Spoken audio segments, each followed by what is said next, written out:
All right, we want to welcome everybody to, especially those of you that are going to be streaming, this first episode, if you will, of Thursday Morning Theology. For this session, the next four Thursdays, Lord willing, as we look at Wesley Hill's entry into the Fullness of Time series from InterVarsity Press on the season of Easter. Here in the room with us this morning, we've got Carol Hansen, and we have Hinton and Linnell Bailey, and yours truly. And online, we say hello to Miss Rose, and glad you're with us today, Rose. Just want to do a little commercial about stuff coming up. We got Golden Travelers Covered Dish Lunch and Bingo coming up tomorrow at noon. And then on Saturday, we've got the Plant a Garden. It's a plant children's garden event, but great opportunity for folks to come out on Saturday from 10 to 4 and check out the garden market and all that's going on that side of the campus here. So that's Saturday from 10 a.m. to 4. So, people that might be interested in it, tell them to come on out. All right. Well, let's start off in the introduction. I had asked Carol when she was reading the introduction if she knew who if she had an idea who the bishop was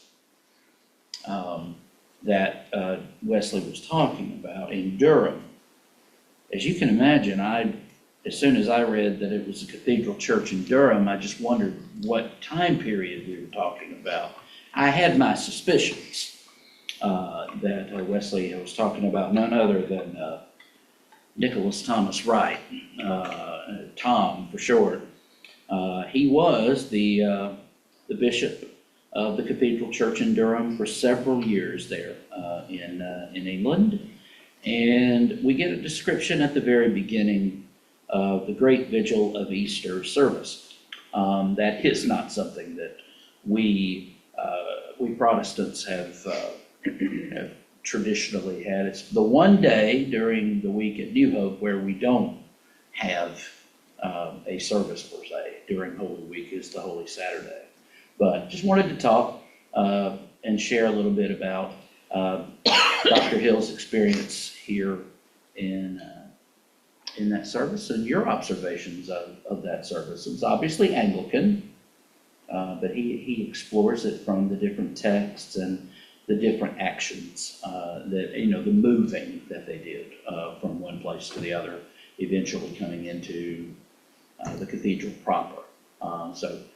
Carol, did you find anything that was especially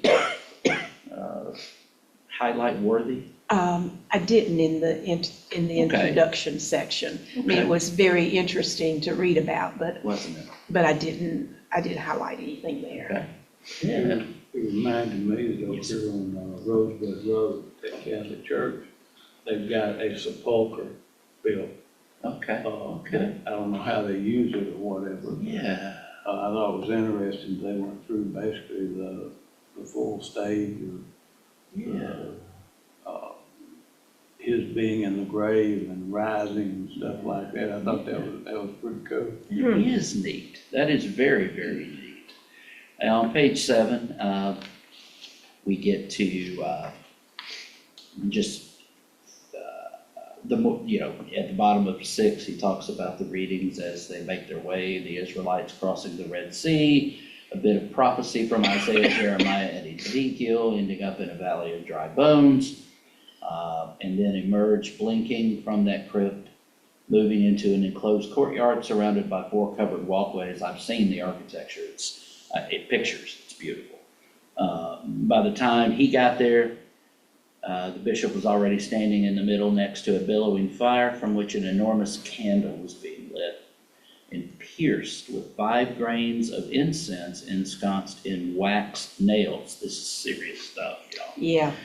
Symbolizing Christ's wounds, the 5 wounds.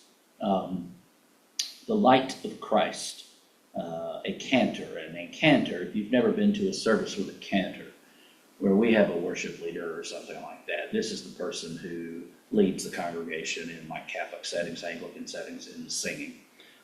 Instead of a choir, they'll have a cantor. And they'll have special singings that only they do. from time to time. Thanks be to God, right? And then here you go. We are into the Easter Vigil proper with a beautiful liturgy and litany there. And so, yeah, they move into the nave, and I always, I want to make sure everybody knows the technology, but the nave is our sanctuary. It's what they call it the nave. It's the part of the boat, the middle part of the boat. Sanctuaries are supposed to be designed like a boat. Chancel, pulpit. I remember whenever I say that, I'm reminded of a line. You haven't seen this movie, but I am sure cultured individuals like Ken and Linnell have definitely seen this movie. Jaws. Okay. May even have seen it in the theaters. I don't know. But there is a scene where the shark is circling their boat. This is back when the happy music is playing and everything's okay. And they're just trying to get pictures of this thing. And Richard Dreyfuss tells Roy Scheider to go out further onto the pulpit. I need something for scale, in the foreground for scale. And I believe I should not repeat what Roy Scheider says at that moment, but the pulpit extends from the end of the boat, so it's called the pulpit. So yeah, that's the idea of the sanctuary as designed like a boat. So the nave is where we sit there in the middle. So, all right, I was touched here by at the bottom of page 8, moving into 9. After the baptism of several infants, he stands up, the bishop, under a wooden structure that's spiked upward like an ornate crown. Once the baptismal rite was finished, he took a palm frond, dipped it in the water, and swung it dramatically, showering us worshipers with cold droplets. Remember your baptism, he thundered, wielding the frond like a whipped towel to quell flames. This is serious stuff right here. And then they proceeded to the front altar, just as the circular rose window began to let in the first fingers of sunlight to touch our upturned faces. The bishop finally yelled out the Easter acclamation. Hallelujah, Christ is risen. So this was happening very in the wee small hours of the morning, right? Okay. All right. So I thought that was really sad. Then we move into the final part of the introduction here. And yeah, I mean, is there anything else here in the introduction? He just basically tells us where we're going, basically. Great quote from, I think it's Betty Maynard. Let me make sure I get that right. Beth Maynard, she talks about the Easter Vigil service, says she longs to see more churches with the chutzpah. That's a fun word. The chutzpah to confront people with the sensory extremes this liturgy makes possible. Night and light, silence and sound. Honor these contrasts and they'll do their work on the soul with very little help from us. It's inconvenient for officiants and attendees alike, but start the vigil in the dark, either late at night on Holy Saturday, which is what St. Barnabas does.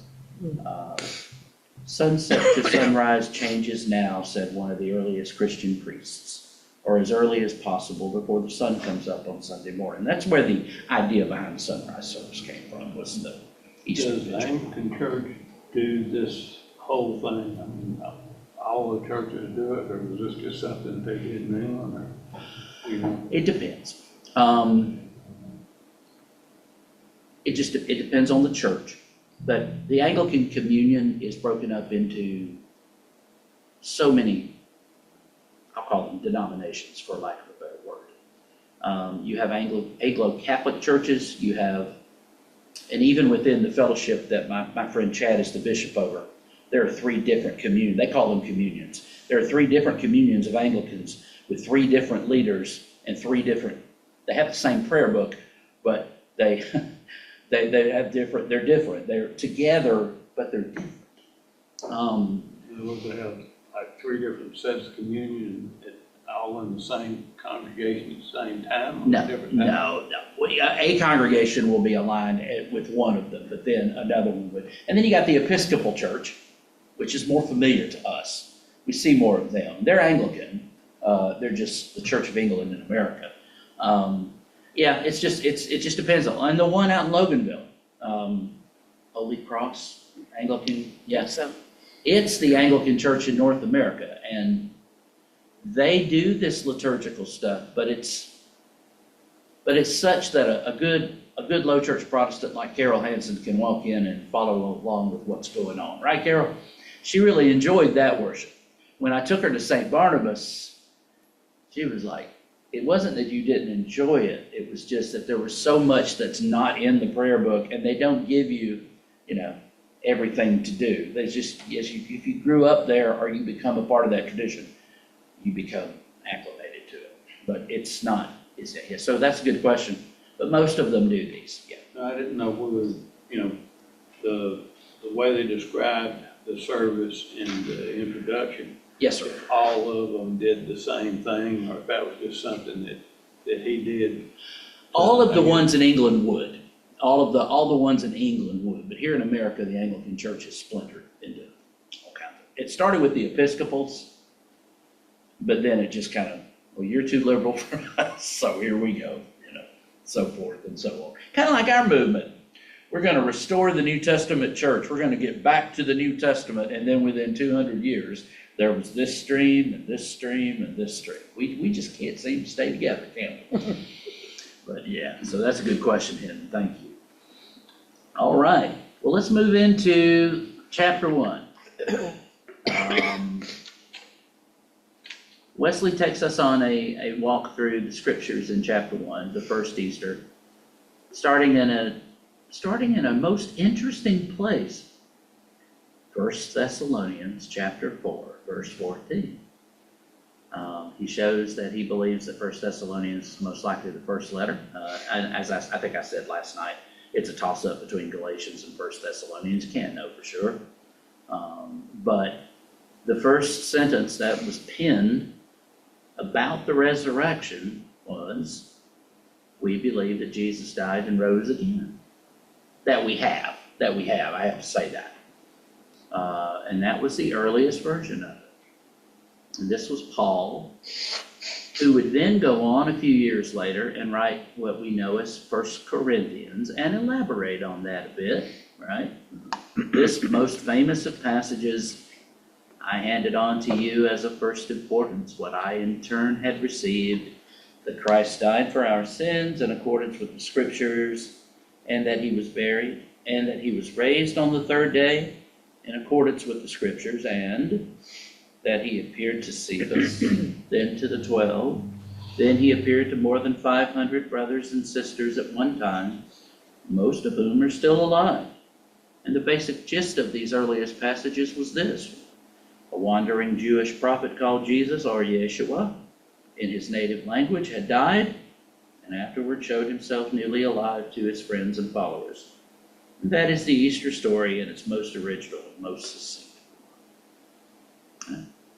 The idea being that these letters were written before the Gospels were written down. All right, that's interesting. I had not seen it approached in quite that way, so that was good. Carol, you got anything there? My highlighting friend? All right.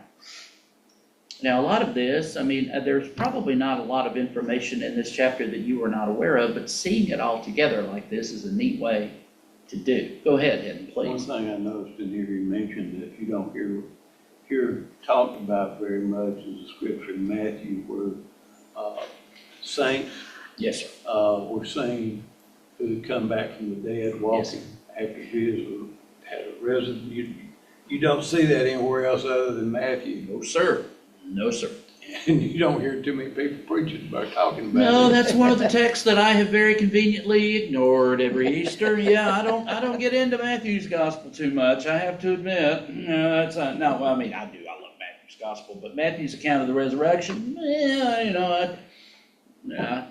try to stay away from that passage. It has confounded scholars And there are as many, as you would imagine, there are as many opinions as there are scholars about what's happening here, you know? I mean, it's one of those things I'll probably wrestle with all of my life, and then one of those questions I've got to ask Jesus once he picks me up off the ground and tells me, look at me, you know, and just once me, I get my nose out of the dirt, you know, he'll say, hey, bud, all right. Now, I got some questions. Well, get in line, brother.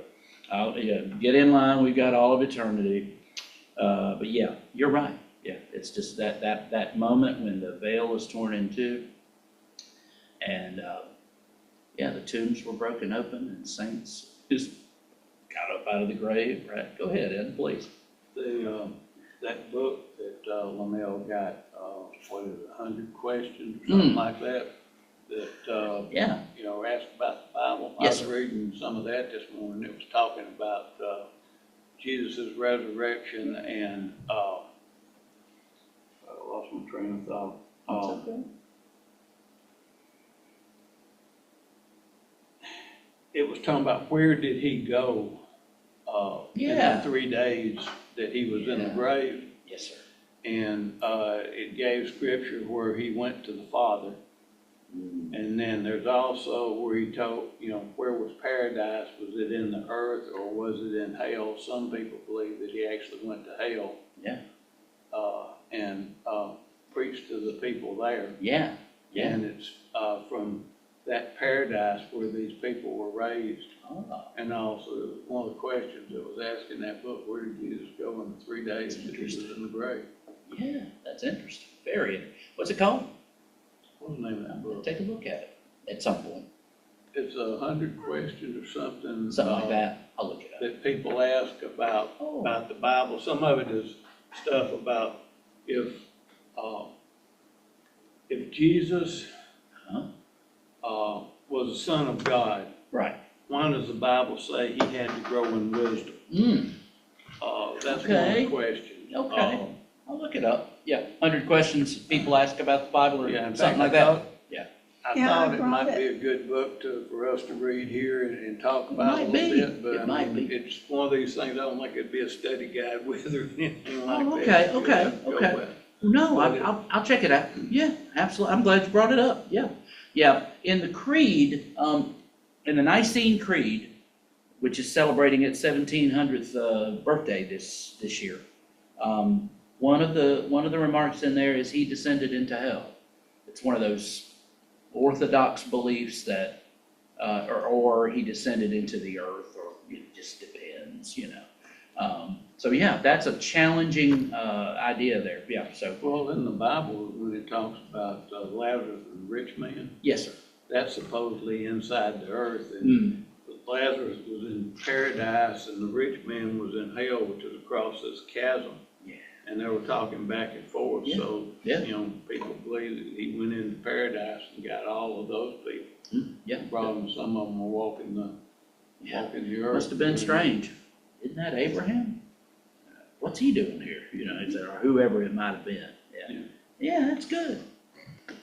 Starting on page 16, he starts with Mark, and he is of the opinion, the majority of scholarship is of the opinion, that Mark's story ends abruptly at 8, at verse 8, and that somebody later on, well, that's just not a good ending. We've got to do something with that. And so somebody tacked on verses 9 through 20. It is part of Scripture. Now, one of the things he mentioned here, which I thought was interesting, was it really good news? Was it good news that Jesus was back from the dead? Was it going to be like it is? Or were these folks thinking, what if he's back for justice or vengeance or something? Because they all abandoned him, except for the ladies. Ladies, thank y'all very much. They all abandoned him. And what if he had come back for something? And that was especially the case, possibly with Peter, where, you know, because he singles Peter out. Remember, in Mark's gospel, it says, go tell the disciples and Peter. I'll see them. And you wonder, I never thought of this, You know, there might have been some fear, because we always look at it from our we can only do this. We look at it from our perspective, but look at it from theirs. Nobody had ever done this, right? Yeah, go ahead. Well, and I think it's John, he talks about him and Peter were together, and they found out that Jesus had risen, and they both ran to the tomb. Yeah. John got there first. Peter got there second and went in. So Yeah. Peter and John were separated from the rest of the disciples. I don't know where they went, but Yeah. that's, I guess, one of the things that go tell Peter. Yeah. Because he wasn't with the rest of them. Yeah, you're right. Yeah, that's good. Carol, you got anything? My highlighter has been very disappointing up to this point. No, not I have to say. Not right here. Okay, well, move on. What you got? So Mark's gospel is very succinct. It's very, very short. You know, like the whole gospel is very, you know, bam, bam, bam, bam, bam. Jesus is moving on. So we move from Mark to Matthew, I believe to Matthew, right? Right? And from Mark, well, at the very end of Mark on page 19. Oh, no, it starts over here on page 18, what I was talking about. It is, I want to bring this up because it is interesting that the young man in the tomb mentions Peter. Of all Jesus' disciples he could have singled out for special attention, Peter was the one who had, in the heat of interrogation at Jesus' trial, denied he had ever known him. At this point, a question looms. Theologian Robert Jensen says an announcement like the young man's, a dead man is no longer in his tomb, but has been raised and is now roaming his old haunts, is not obviously or necessarily good news. What if a stranger dressed in white announced Adam Lanza, the Sandy Hook killer, is risen? That might be good news for a handful of violent would-be copycats, but it would not be good news to any parent concerned for the safety of their children. How could Peter or the other disciples who had fled the scene at Jesus' arrest to save their own skins be confident that Jesus hadn't returned to enact a bloody vengeance? Now, there's a footnote here, and if you're not, I know you need a magnifying glass to read the footnotes, I understand that. And I'm understanding that more and more every day. And I think this is the first footnote. And it says, Faith and Theology asks, who is Jesus? Because the primal proclamation of the gospel, Jesus is risen, is a simple subject. Oh, well, we're getting into grammar. Well, didn't we talk about grammar last night? Yeah. Is a simple subject predicate proposition with the personal name Jesus as the subject. That the gospel is indeed gospel, good as opposed to bad news, therefore depends on who Jesus is. The proposition Stalin is risen would not be good news for many. The unconditional friend of publicans and sinners is risen is good news to anyone willing to try those shoes on. The chief keeper of the gulag is risen would be good news to very few. And that's Robert Jensen making that point. He had an article in a book called Seeking the Identity of Jesus. So that's just the idea. It's not good news if some people are risen. I mean, I always wanted Elvis to be risen, but that would just be good news for me, and maybe his family. But you get the idea. He goes on, he says, perhaps the women thought immediately of how Jesus was known throughout the whole course of his ministry for showing mercy to those most in need of it. And maybe that was all the assurance they needed that this was, in fact, a happy announcement the young man had given them. Perhaps they realized that the news, the unconditional friend of tax collectors and sinners is risen, was the most breathtakingly hopeful news that could be imagined. If so, Mark doesn't tell us. His story concludes with a simple, awkward break. The women went out and fled from the tomb, for terror and amazement had seized them. And they said nothing to anyone, for they were afraid. Terror? Terror doesn't sound good. And I don't know about you, but when's the last time you were struck with terror and felt good about it? Yeah. In the Bible, just about every time an angel appears to Yep. somebody. Scares It them. says, don't be afraid. I know, yeah. Yeah, it Don't be scares them, afraid, yeah. so- I mean, yeah. I don't remember whether the angel said anything like that this time, but I can see He where did, yeah, he might have, but yeah, every time an angelic being, yes, across the testaments. So it's not your Uncle Larry, you know, that's appearing to you. Hey, how's it going? No, it's something that frightens you. All right. So let's move to the gospel according to Matthew. Not too long after Mark. And it sticks, but then it breaks big time with Mark. We have, as he says at the bottom of 19, a scene that belongs in a horror movie. Matthew gives a sort of preview already on Good Friday, right after Jesus cries out with a loud voice, and we've talked about that. The earth shook, the rocks were split, the tombs also were opened, and many bodies of the saints who had fallen asleep were raised. Jesus' resurrection isn't just an isolated experience, something we admire in his case, but don't share in ourselves. Here is a hint that Jesus' resurrection is about others' resurrections too. A vital point in it, that's what he means there. It is about others' resurrection too. A vital point that we'll get to when we look at chapter 2 next week. Okay. Matthew also notes that some of Jesus' friends, and again, ladies, thank you, all women, were there at his crucifixion and again at his burial. And he names them. Well, everybody was named Mary, weren't they? Among them were Mary Magdalene and Mary, the mother of James and Joseph.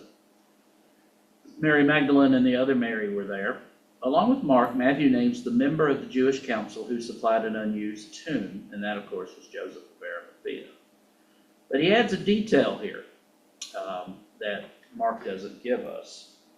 Some of Jesus' opponents reasoned that his followers might come and steal his body.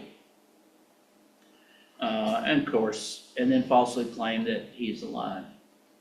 And we get the, Pilate tells them, go and make it as secure as you can, right? Russell Moore, I know you guys will know that name. He called that the most hilarious line in the whole Bible.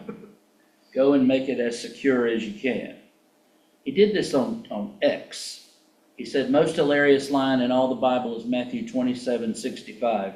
Pilate on the tomb of Jesus, go make it as secure as you can. And then he said, good luck with that. Said April 19th, 2014, he tweeted that. All right, so I thought that was so very interesting right there. Yeah. Yeah, go ahead, In please. that movie, Risen. Yes, sir. what- And by the way, I watched that. Did you? It was good. It was good. How they secured the stone. Yeah, They took and put, drove pins into the rock yeah, and then run rope around it and then sealed the rope. yeah. I mean, it's And pretty. the rope said it looked like it exploded. It wasn't cut. No, right, yeah, it was good. I enjoyed it. I thought that's pretty good. It was. So from there, Matthew diverges from Mark completely. He describes the women. They come early to the tomb, but instead, of course, of seeing the dark, gaping mouth of an open grave, like in Mark, they experience an earthquake. We're told an angel of the Lord descending from heaven came and rolled back the stone and sat on it. And you guys know that. The guards, of course, go comatose. And here you go, Hinton. The angel's words for the women. Do not be afraid. Right. I'd have been afraid. I know you're looking for Jesus who was crucified. He is not here. He's risen. Come and see. And then go tell his disciples he has been raised from the dead and is going on ahead of you to Galilee. Yeah. So they leave the tomb again in fear. But here we see, according to Matthew, there's a spark of joy, ready to tell Jesus' other disciples. And then, well, who would appear? Jesus himself appears. And the encounter is sudden, it's unlooked for. Matthew doesn't make the women the subjects of the action, as if by their diligence in searching they were able to kind of force a meeting with him. Jesus is the one who steps into their path and says, as they catch their breath, in essence, he says, hi, greetings. One of the greatest contemporary scholars, this is Dale Allison, and he is, of the Gospel of Matthew, has confessed his confidence in Matthew's report by saying, I believe that the disciples saw Jesus and that he saw them. That's a great word. That's what's most important. He saw them. That's the note Matthew strikes. Jesus, the one who is on the loose and goes ahead of his followers, makes himself visible to them. And he even says something about that in the Gospel of John. You will see me, but the world will not see me. You know, that kind of thing. All right. So Mary Magdalene and Mary, they come to him and they take his feet. And then Jesus says to them here in Matthew's Gospel, again, look, don't be afraid. Go and tell my brothers to go to Galilee and they will see me there. And they have made it to Galilee. They go to the mountain and there they see him. He is not just a resuscitated corpse. He's been brought to life to now be the master and judge of the whole. And so he has a job for them and for us. Go therefore and make disciples of all nations, and so forth and so on. So that is that's Matthew's. And of course, he leaves out the part where, the Jews meet with the guards, and the guards tell them what happened, and they say, well, look, we'll keep you out of trouble with Pilate if here's some money. Go tell people that his disciples stole the body. And Matthew says that story has been, even at the time of writing, that story has still been told to that day. The thing that's always bothered me about that story was talking about Mary bowed at his feet and put her hands around his feet. Mm-hmm. He said, don't touch me because I haven't gone to the Father yet. Yeah. What bothered me about that was that if he hadn't, let me back up. No, sure. In that book that I was reading, it talked about one of the places they said he went to the Father, which was in heaven during the 3 days he was there. Sure. According to that, he hadn't been to the Father yet, so the only place he could have been was basically in the earth. Right. And then after he saw them, before he went to Galilee, he went to the Father and then come back because they were touching him and everything else. In Galilee, he shows them his scars in his hands and in his side and all of that. So evidently, she saw him just as he come out of the tomb, but had not yet gone to the Father in heaven. When we get to the discussion of the Gospel of John here in chapter 1, we're going to encounter that, because that's where he says it. I believe that's not in Luke, I don't think. So let's see if he says it here. I think it is John. But Luke differs yet again. He tells the same story, but he gives it a new and different twist.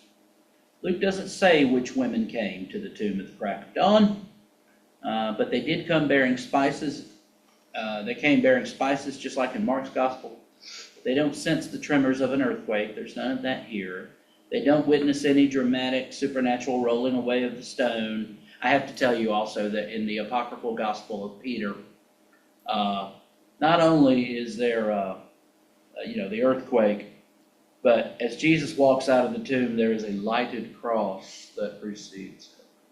So you can kind of understand how that didn't make it into the canon of Scripture. But there's a lighted cross that comes before. I thought that was something. But back to Luke. They see that the stone has already been rolled away, and they go in. They also see that the corpse isn't there. But then again, as we know, they jump and scream. He says as he imagines. I would imagine so too. To find two shining beings at their elbows. It says they were terrified, Luke says, and bowed their faces to the ground.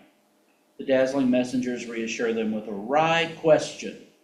Why do you look for the living among the dead? How about that? That's new. At this, the women go back.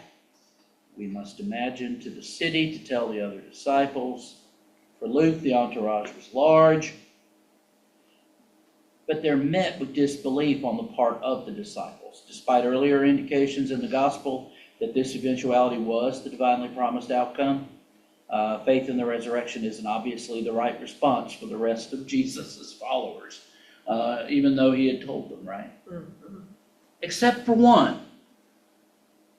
Peter leaps up and charges to the tomb. And this is just in Luke's gospel. He stoops and looks in. He sees the linen cloths by themselves. And that is at least enough to prompt some kind of incipient faith in him. He goes home amazed at what had happened. Now, this next part really, his account of Emmaus brings up something beautiful that could have been, especially when we're talking about Cleopas. This is one of the most beautiful stories. Peachtree Christian Church, in their baptistry behind it, has an artistic mural, even with all that stained glass all the way around it. In the back of the baptistry, Jesus at the table with the disciples at Emmaus with the bread, looking out with, you know, it's beautiful. This is a beautiful story, all right? And you know it, and he meets these disciples on the road. They do not recognize him. But here is something that he points out that I hadn't thought of, and we have to go to the notes to think about it at the back.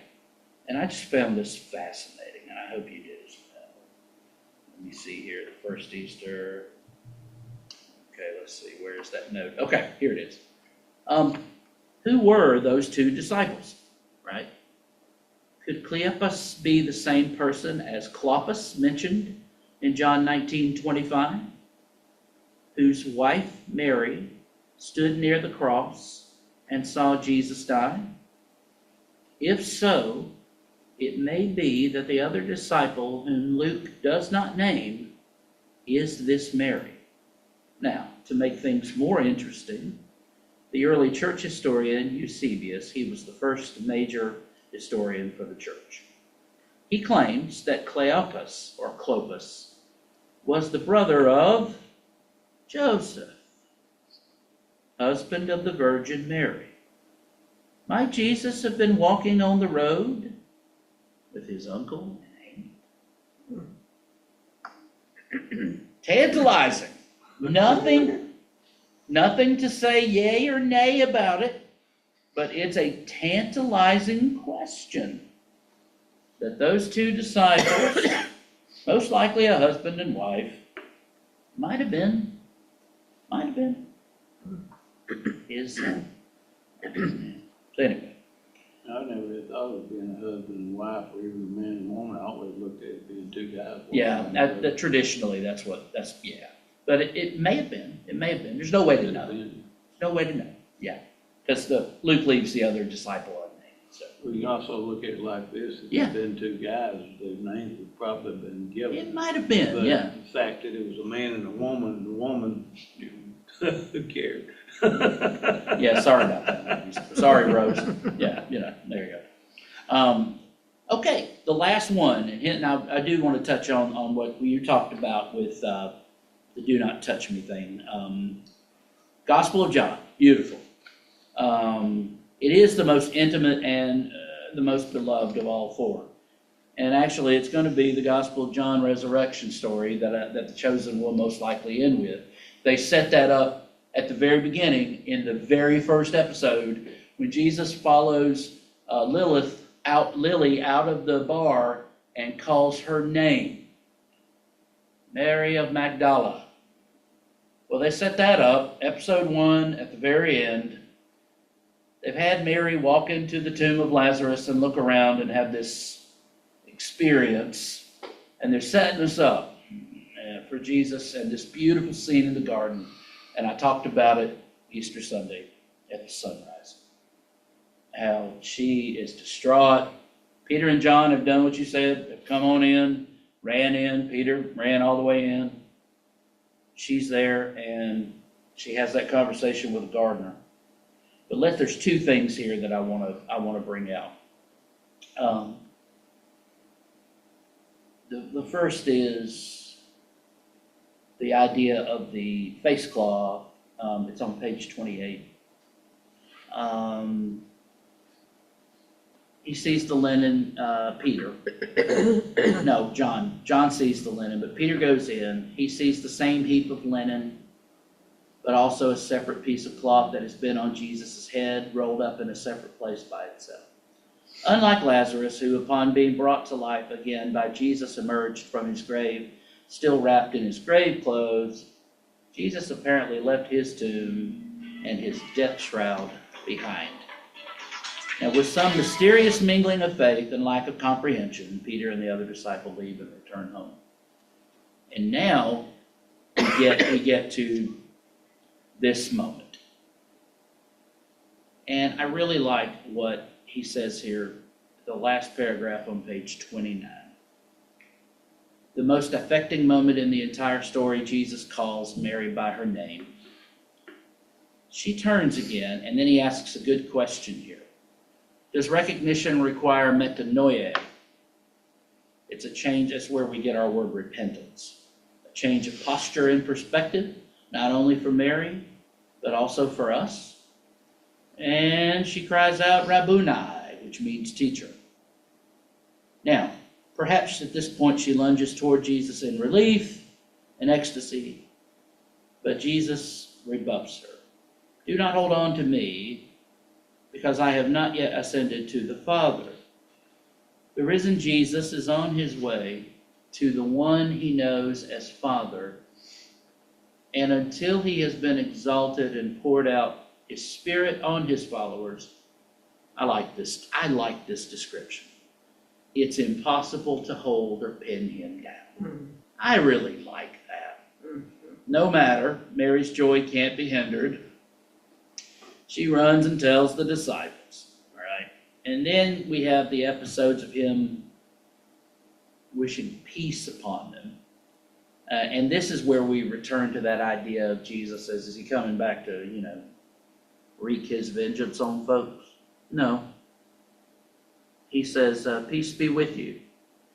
And to the ones who abandoned him at his moment, I'm in the middle of 30, ones who abandoned him at his moment of direst need, to the ones who fled to save their own skin while his was being flayed, to his betrayers he says, peace, not now you've got it coming, not prepared to pay for what you've done, but peace.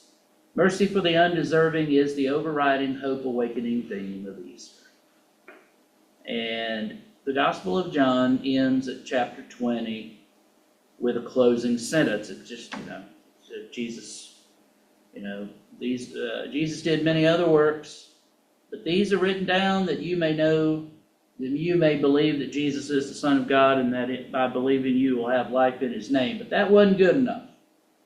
Because then we have another story. Chapter 21. It talks about Jesus a week after his encounter with the fearful disciples. We have two stories, actually. Thomas, remember he wasn't there first time? I need to see him. I need proof. This has been a roller coaster. I need to see it. And Jesus graciously offers him the opportunity, and it's not in a rebuffing way. Put your hand here. Here. See? I'm real. Stop doubting and believe. And what does he say? My Lord and my God. In artistic renderings, we have Thomas actually putting his finger into the side, the healed but open wound. But in the Bible, there's nothing that says that he does. The Bible tells us he dropped to his knees and said, my Lord and my God. So maybe he didn't need to touch after all. But yeah. And then we have the end, and this is a beautiful story. Peter's going fishing. And of course, they haven't caught anything. And I think the big thing that he points out here, I think it's a touching thing. We go back to Peter's denials. He's gathering himself around a what when he's denying Jesus? A charcoal fire. And he uses that same Greek word that is used now to describe Jesus, who has a charcoal fire. So you have the charcoal fire for 3 denials. You have the charcoal fire for 3 come back to me. Mercy, grace and mercy. Wow. So at the last paragraph of this chapter, I loved it. Jesus rewrites Peter's story of cowardice and faithlessness in that moment on the shore of the lake. With a few gestures and a handful of words, he says, far more can be mended than you know. And that is the meaning and message of Easter. And that quote, just to travel to the notes again here, is from Francis Spufford's summary of the Easter Gospel in Unapologetic. Why, despite everything, Christianity can still make Surprising Emotional Sense. I'm going to order that book and read it. So, that is our introduction and first chapter. For next Thursday's meeting, we will read chapters 2 and 3. So chapters 2 and 3, we're going to continue on this journey through this book. Thank you again for everyone that's reading this. And if you have any questions, please feel free to chat with me or whatever, and I'll love to talk with y'all about it. Again, thank you so much for being a part of this ministry, and Lord willing, we'll see you next time.